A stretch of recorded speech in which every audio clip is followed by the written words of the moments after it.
Welcome to the Marketing God Podcast, where we provide insights and knowledge to assist you in reaching and engaging with more people. Together, as we apply marketing insights to your good work, we hope to help more people know you, turn to you, and ultimately become loyal to God. This is week number 6, and the week's topic is Marketing Tactic Insights. Today, our focus is Less is More, and works with truth number 5 in the book, Marketing God. Here is your marketing strategist, author, and guide on this journey, Donna A. Heckler. Hello, everyone.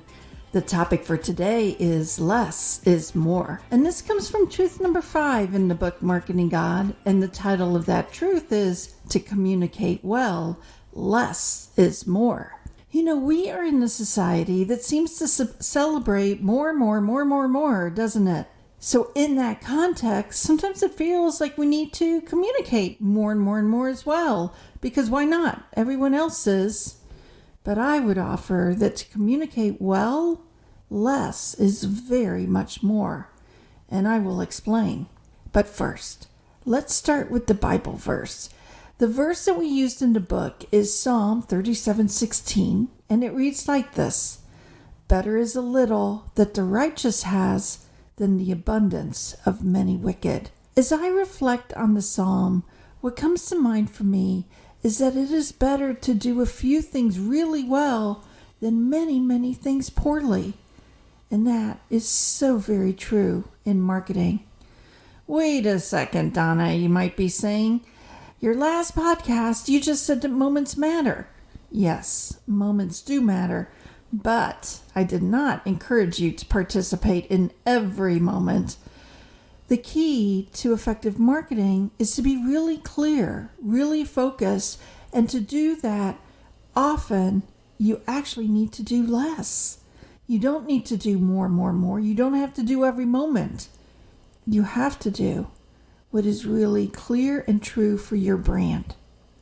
We have talked through these podcasts of all sorts of options for you to consider as you're trying to get your message out there, from advertising and promotion to newsletters or signage, talked of email campaigns and social media. The list just goes on and on.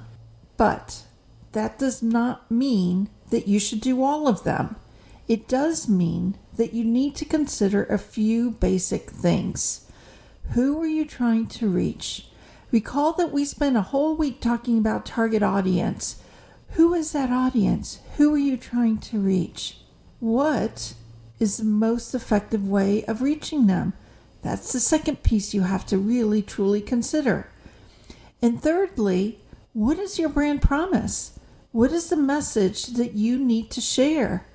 Those items need to be at the center of all of your messaging. What we are talking about here is that we do not want to do communication upon communication ad nauseum, if you will, sharing every little detail, sharing fragmented thoughts, putting posts out all the time, sending multiple emails. Many times we find that people are communicating just to say how much they've been doing. But this is key. It's not about the number of times that you get something out there. It's about being really clear, having focus, and having a very consistent message. That is going to have a far greater impact than tons of messages that do not connect to each other, or more importantly, to the participant, the person you're trying to reach. If you send out tons of messages that don't connect with each other, you know what's going to happen? The people you're trying to reach, they're just going to be confused. They won't know what to expect from you. They won't know what you're really trying to tell them. I don't know about you, but I seem to be on a ton of email lists. And it seems that even as I unsubscribe from one, another 3 show up in my inbox. If this is true for you, one of the things I'd ask is, how many of all those emails you receive do you actually read? Do you actually open up? For me, I would say of all the ones I receive, I suspect maybe 4 to 5 of them I actually open and read. Why might that be? For me, it's because I know what I'm getting. I know which communication is clear, is relevant, and consistent. Importantly, usually those that I read are not bombarding me every day. Put yourself in the shoes of the person you're trying to reach. What are they looking for? Are they looking for emails every single day and multiple times a day? Are they looking for a few clear things that help them truly understand what you're all about? There's a few emails staying on the email concept a bit here that I do really like. One great example is from Bishop Robert Barron. I tend to always open his emails. Why? Because they're very direct. They're to the point. I know what I'm going to get out of them. His emails to me reflect the less is more philosophy. Another email that I always open is from Legatus. Do you know that organization? It's a wonderful Catholic faith-based organization for business owners. And I know that when I get an email from them, I can trust the information that's in there. They're going to have done a great job of compiling information that's relevant to me. It's informative. So many of the people that you were trying to reach are asking the same types of questions. Is this important to me? Is it relevant to me? So I offer the thought that if you communicate less by being really focused, that's going to go so much farther with all these people that you're trying to reach. I get it. The secular world out there is saying more and more and more. That's all they demand. But more often creates confusion. Don't fall into that trap, my friends. Remember our psalm from today. Better is a little that the righteous has. As you reflect on this podcast, ask yourself a little bit, are there times that your organization does more for the sake of doing more? What would it look like to communicate less? Let me give you a word about next week.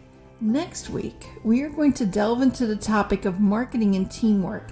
And I have to tell you, this is a great topic. It is one that I get asked about all the time. So I look forward to seeing you next week at our next podcast. As we end today's podcast, we have a question for you. Donna is entertaining the idea of continuing the podcast by answering your questions on marketing for your specific organization. The idea, one question a day with about a 10-minute conversation on the issue you are facing. Please let us know if that idea is of interest to you. You can mention something in the comments or in the Marketing God Facebook group, or send a message to Donna through her website or social media. Regardless, we are happy you were here today and are glad you listened. Please don't forget to look for the worksheet for today's topic in the podcast link. As a reminder, if you would like to purchase the acclaimed book, Marketing God, you will find it online at your favorite Catholic bookstore or for larger quantities through the publisher OSV.